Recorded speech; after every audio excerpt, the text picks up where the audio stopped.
You're listening to Discovery from the BBC, and I'm Kevin Fong.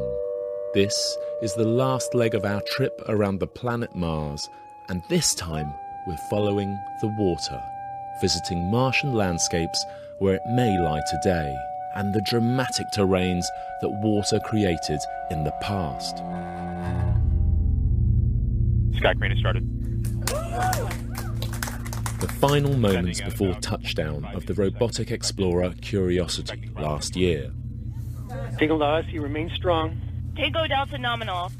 You can hear the excitement and tension in the voices of the NASA technicians as the robot's rocket jetpack brought it down towards the floor of a huge crater.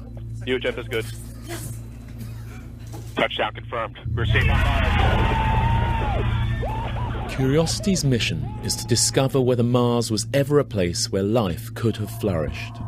It's analysing the ancient rocks that form the base of the crater and climbing a towering mountain that rises from its centre.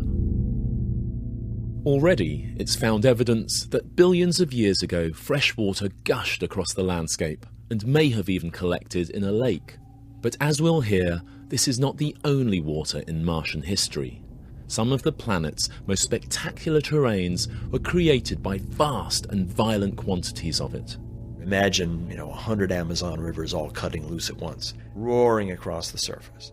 The chasmata, or the chaos landscapes, huge pointy mountains. It's like a Tolkien-esque landscape. And we have really, at this scale, no analogue on Earth. And in some places, water might still be shaping the surface today. We see that gullies are forming today, so there's got to be something going on right now. This is a remarkable possibility because water isn't stable as a liquid at the Martian surface. The combination of sub-zero temperatures and an extremely thin atmosphere means that, weirdly, a pond of water would simultaneously boil and freeze. Mars would be a tough place to visit. Pascal Lee of the Mars Institute and Steve Squires of Cornell University in the United States. Mars today is a cold and dry and desolate place. If you went there, you would hate it.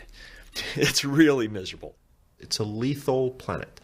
If your spacesuit sprung a leak, you would die within moments because of the low atmospheric pressure. Your blood would boil. The gases that are dissolved in your blood, like the oxygen and the nitrogen, would essentially boil out of your blood. It really is a lethal environment. Before the first spacecraft got close to Mars in the 1960s, we had little idea about the conditions and landscapes there. Astronomers with earthbound telescopes could do little more than squint at the planet.